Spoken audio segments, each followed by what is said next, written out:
Bonjour à tous, aujourd'hui 9 juin 2026, on va faire analyse de S&P 500 et Nasdaq pour voir comment naviguer sur cette semaine, sachant que vendredi de la semaine passée, on a eu une séance qui était horrible avec un Nasdaq qui perd plus de 4%, un S&P 500 qui perd 2,5%.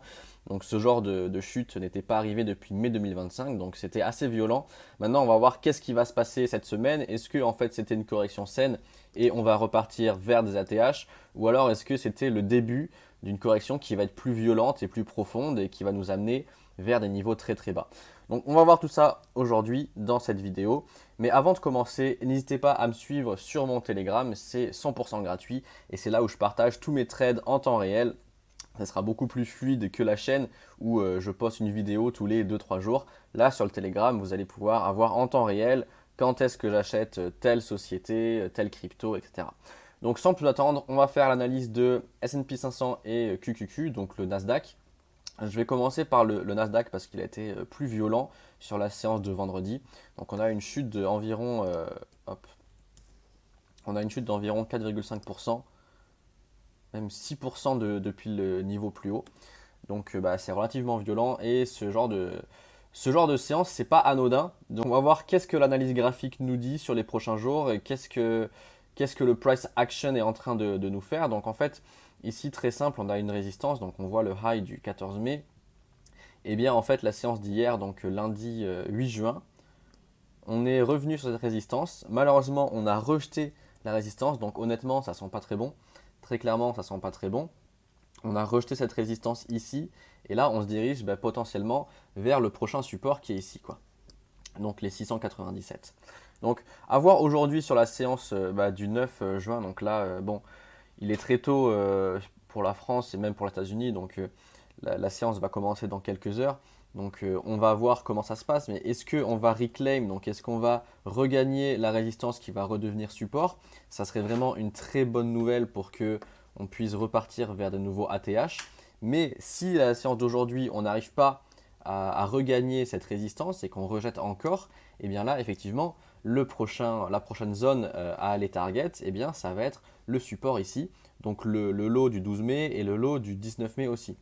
Là, il faut voir qu'on n'est pas venu toucher pendant la séance de vendredi, on n'est pas venu toucher. Donc c'est une zone qui va être retravaillée forcément un jour ou l'autre. Donc prochainement, moi je pense qu'on va dans les prochaines semaines soit avoir une sorte de range avec borne haute, borne basse ici, soit si dans les prochains jours on arrive à casser la résistance qui devient support, et bien là c'est très bon signe. On va target les ATH très très vite et on repart sur un bull run explosif. Donc tac, voilà. Ça, c'est le scénario 1. Scénario 2, comme je vous l'ai dit ici. Et scénario 3, eh bien, on arrive sur le support, on casse le support, on n'arrive pas à rester sur le support, ça devient résistance. Et la prochaine zone. Voilà. C'est les trois cas que je vois pour le Nasdaq pour les prochaines semaines. Et honnêtement, je pense que celui qui a le plus de chances de se réaliser, c'est le range. On va arriver dans une consolidation parce qu'on a eu 2 mois de hausse qui ont été incroyables, plus 30% sur la S&P 500 depuis le creux. Et bien là, il faut un temps pour respirer, bien entendu, pour voir qu'est-ce que le marché va faire dans les prochains mois. Donc je pense que c'est comme ça que moi je vois les choses pour les prochaines semaines. Pour le S&P 500, c'est à peu près pareil. Tac, j'attends que ça charge. Le S&P 500 est même un peu plus faible que le Nasdaq parce qu'hier, on n'a même pas allé venir récupérer la résistance. Donc honnêtement, ça sent pas très bon. Clairement, là, pour les prochaines semaines, prochains jours, ça sent pas très bon. Sauf si aujourd'hui, sur la séance de mardi, on arrive à reclaim la résistance, voilà, ça devient un support. Là, ça sera super positif. Mais là, vu ce qu'on a sur le price action, ça sent pas bon. C'est pas, disons, c'est pas le scénario privilégié, quoi. Là, je dirais le scénario privilégié, c'est au moins récupérer les lots ici du 19 mai. Hop, au moins récupérer les lots du 19 mai ici, voir est-ce qu'on consolide sur un range, borne basse, borne haute, est-ce qu'on casse ce range, tac. Voilà, c'est un peu le scénario privilégié que j'ai.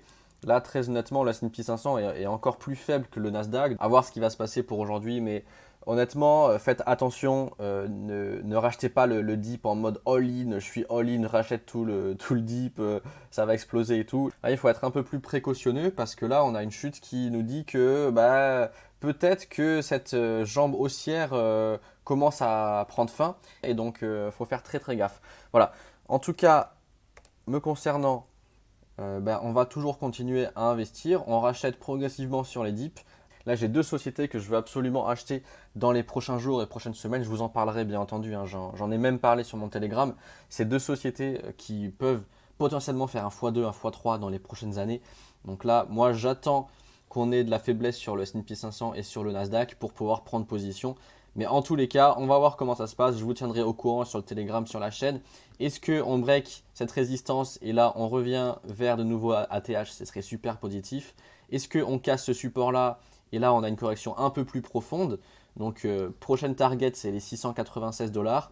Et si elle ne tient pas, eh bien, c'est les 676 $.